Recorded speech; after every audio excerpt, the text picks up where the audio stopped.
Bonjour à tous, c'est Loïc Geoffrey de Vinstache. Et oui, aujourd'hui, changement de décor, puisque je n'y avais pas forcément pensé lorsque j'ai lancé mon émission mi-août, mais c'est que fin novembre, on se les pèle au fond de ma cave. Mais surtout, j'ai décidé de lancer un nouveau format dont je m'en vais vous expliquer le principe de ce pas. Je vous l'ai expliqué dès le premier épisode de Vinstache, je n'ai jamais trouvé les vidéos de dégustation de vin très passionnantes. Et je vous disais déjà que décrire une sensation gustative, c'était comme décrire l'odeur d'un parfum à quelqu'un qui ne l'aurait jamais senti, c'était très compliqué, voire impossible. De plus, je ne pense pas que vous contez l'histoire d'un vin ou d'un domaine en particulier soit là aussi très pertinent. Puisqu'au final, même pour les domaines ou les châteaux les plus prestigieux, cela se résume le plus souvent à une histoire de marquis, de moines ou encore de petites familles de vignerons. Enfin, si je commence à rentrer dans les détails techniques du type, alors, il faut savoir que cette cuvée est une sélection parcellaire située sur un sol de schiste bleu daté du Précambrien, exposé plein sud. Et c'est cela qui va donner cette minéralité si perceptible en bouche. Et bien j'ai de grandes chances de vous perdre. Bref, ce n'est pas le genre de vidéo que je compte vous faire. Si vous voulez en savoir plus sur un vin en particulier, j'en profite pour vous parler de mon compte Instagram nommé avec le cocasse jeu de mots Vinstache Gramme,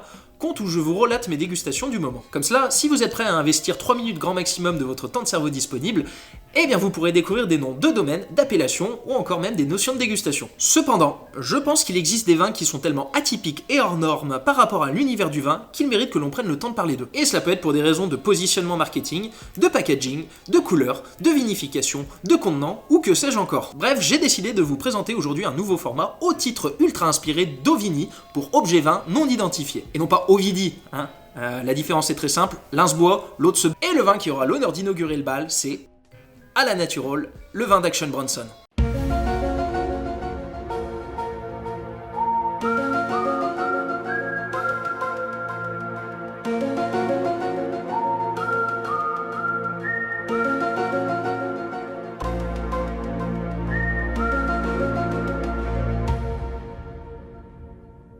Et pour vous expliquer pourquoi à la Natural d'Action Bronson est un Ovini, il va d'abord falloir répondre à la question suivante, pour ceux qui ne le connaîtraient pas.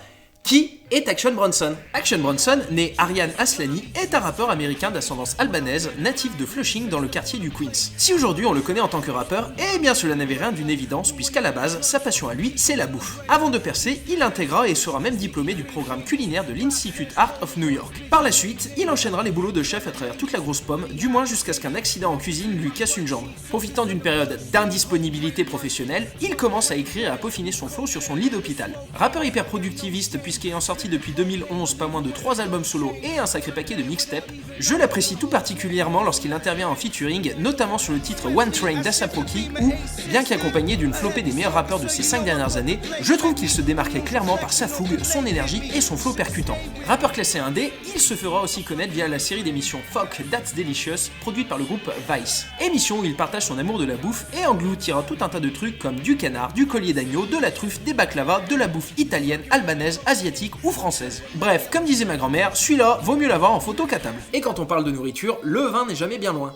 Et c'est ainsi qu'en 2017, il se lance sur ce projet un peu fou qu'est la cuvée à la Natural, un vin co-signé avec le vigneron auvergnat Patrick Bouju, ainsi que le marchand de vin parisien Clovis Auchin. Alors, pourquoi est-ce que je trouve que ce vin est un Ovini? Est-ce que vous vous souvenez de l'épisode 2 de Vinstache? Dans celui-ci, je vous expliquais qu'il y avait 2 écoles, 2 courants, 2 modes d'approche de la dégustation.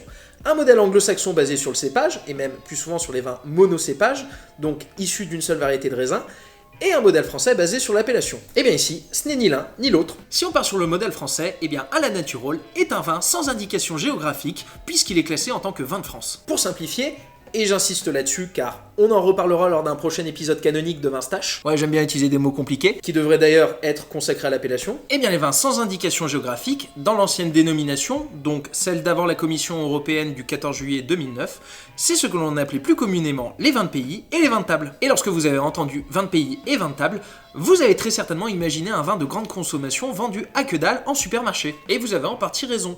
Typiquement, un J. Péchenet, qui est un vin très répandu en supermarché, est un vin de pays. Par contre, ce que vous ne savez peut-être pas, c'est que certains très bons producteurs ont volontairement fait le choix de vendre leur vin sans indication géographique sous la dénomination vin de France. Pour quelle raison ? Eh bien tout simplement parce que certains vignerons ont décidé de s'affranchir du cahier des charges de leur appellation pour faire ce qu'ils veulent sur leur domaine. Et c'est ainsi que l'on peut se retrouver avec des vins hyper réputés et onéreux, bien que vendus sous l'appellation vin de France. Les 2 exemples les plus connus étant très certainement le domaine de la Grange des Pères ainsi que le mas de Domas-Gassac, qui était vendu avant la modification de la réglementation de 2009 sous l'appellation vin de Pays de l'Hérault. Et pourtant, ils sont tous 2 considérés comme 2 des plus grands domaines du Languedoc. Bref, vous l'aurez compris via ces 2 dernières minutes assez pénibles à suivre, j'en conviens, où nous avons navigué entre vins sans indication géographique, vins de pays, vins de table et vins de France, eh bien le consommateur français qui a l'habitude de lire des noms comme Corbière ou Côtes-du-Rhône, il pourra se retrouver un brin désarçonné face à l'étiquette d'Ala Natural. Et pour le consommateur anglo-saxon qui a l'habitude de boire des vins monocépages, et bah c'est à peu près la même misère. Ala Natural est un vin d'assemblage composé de 3 cépages. La Syrah, qui est historiquement le cépage roi de la vallée du Rhône Nord, le Pinot Noir, cépage maître de la Bourgogne, et enfin le Gamay, qui est le cépage dominant du Beaujolais, comme vous le savez bien évidemment, puisque vous avez déjà regardé l'épisode 6 de Vinstache consacré au nouveau. Ah oui, et j'ai oublié de vous dire, le tout est vinifié en plein cœur de l'Auvergne, qui est considéré comme un sous-vignoble de la vallée de la Loire. Autant vous dire qu'en termes de positionnement marketing, nous sommes sur quelque chose d'assez compliqué, puisque, pour récapituler, nous sommes avec un vin qui est sans année, sans indication géographique, mariant des cépages venus des 4 coins de la France, et le tout produit dans un vignoble assez confidentiel. Ah oui, et j'ai encore oublié de vous préciser une toute dernière chose, c'est un vin dit nature. Et là vous allez me dire, c'est quoi un vin nature? Et bien plus le temps avance, et plus je me dis qu'il me faudra au minimum un épisode de Vinstache pour vous parler du vin nature. Donc là, concrètement, c'est pas entre deux verres que je vais avoir très précisément le temps de vous expliquer ce que c'est. Mais pour faire simple, le vin naturel est un choix philosophique du vigneron visant à retrouver l'expression naturelle du terroir. Il est, théoriquement, issu de raisins d'agriculture biologique ou biodynamique et travaillé sans intrants, par là j'entends sans pesticides, désherbants, etc. Et bien que je pourrais mettre tout un tas de critiques sur le vin naturel, je dois quand même saluer les cojones d'Action Bronson pour avoir fait le choix d'un tel vin. Puisque même si les vins naturels gagnent petit à petit en notoriété, cela reste un marché de niche, très orienté bobos parisiens qui veulent retrouver les vraies valeurs de la terre qu'ils n'ont jamais connues. Oui je sais, je grossis le trait et c'est complètement caricatural. Et au final, au risque de me répéter, eh bien je trouve qu'en venant coller son nom et sa réputation à un vin naturel au positionnement marketing peu évident, eh bien Action Bronson vient poser ses baloches sur la table. Et c'est en ça que je le considère comme un ovini. Parce que qu'un rappeur aille s'associer à une marque de cognac ou de champagne, ça n'a rien de récent. Sauf que les champagnes, les cognacs, les grands bordeaux ou même encore les vins rosés, eh bien ce sont des produits qui se vendent sans difficulté puisque très demandés sur le marché américain. Tous les ans, Business France, qui est grosso modo la chambre de commerce internationale de la France, sort un rapport intitulé « Où exporter pour le marché de l'agroalimentaire ». Et comme vous pouvez le voir sur le rapport de 2017, les grands Bordeaux, Bourgogne, Champagne et Rosé se portent à merveille. Et bien que les vins bio, biodynamiques et nature soient indiqués en segment porteur, dans la réalité, ils sont surtout bien implantés dans des marchés secondaires comme ceux des pays nordiques. Donc vendre un vin de France nature, produit en Auvergne, eh bien cela me semble être une toute autre paire de manches que d'aller vendre du Cristal ou du Château Cheval Blanc aux Yankees. Sauf que lui, Action Bronson, tout ça, il s'en contrefou, tout simplement parce qu'il me semble être un amoureux sincère et authentique de la gastronomie française et de nos vins. Et pour ça, il suffit de le voir assis à une table du 20e ou de le voir déambuler dans notre capitale à la recherche des meilleures adresses de la bistronomie parisienne. Non mais regardez-le, on ne dirait pas un gosse de 8 ans. Alors certes, un gosse de 8 ans qui fume beaucoup d'herbe, mais un gosse de 8 ans tant il a l'air heureux de son escapade gourmande. Pour conclure, je trouve que cette ovini a été fait pour de bonnes raisons. Bien évidemment, tout produit ou service est vendu dans un but évident que la langue française résume à merveille avec cette expression qu'est « faut bien bouffer ». Mais tout comme il me semble qu'un film de Xavier Dolan tel que Juste la fin du monde a été réalisé avec de bien plus nobles intentions qu'un American Pie String Academy, oui ça existe vraiment, eh bien je pense qu'Ala Natural a été produit pour de bien plus nobles intentions que 95% des boissons alcoolisées sur lesquelles les rappeurs viennent coller leur trogne. C'est un vin d'auteur porté par un rappeur indé qui a voulu se faire plaisir en produisant le style de vin qu'il aime. Mais surtout qui a voulu nous faire partager ses goûts en matière de vin. Et qu'est-ce qu'il y a de plus beau dans le vin que de vouloir faire découvrir ce que l'on a adoré aux autres?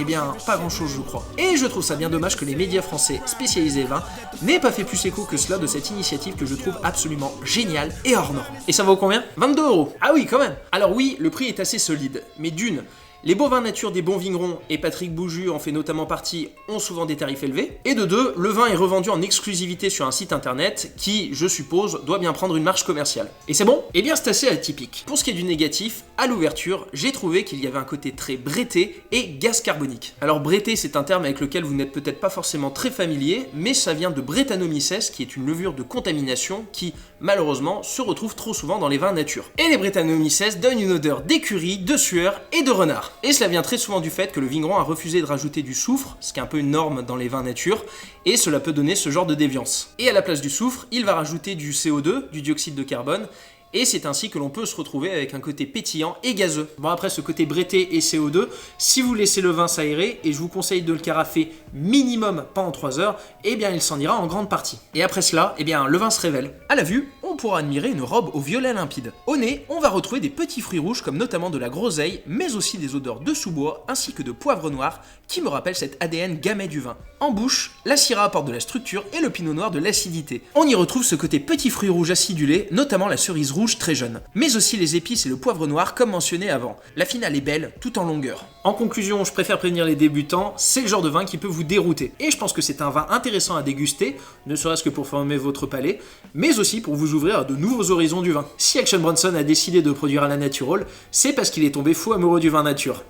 Peut-être que ça sera votre cas aussi. Merci beaucoup à vous d'avoir regardé ce nouveau format, j'espère qu'il vous a plu. Si c'était le cas ou pas, eh bien n'hésitez pas à me le dire dans les commentaires. N'hésitez pas non plus à liker, à partager cette vidéo ou à vous abonner à la chaîne si ce n'est déjà fait. Et puis quant à moi, je vous dis à la prochaine.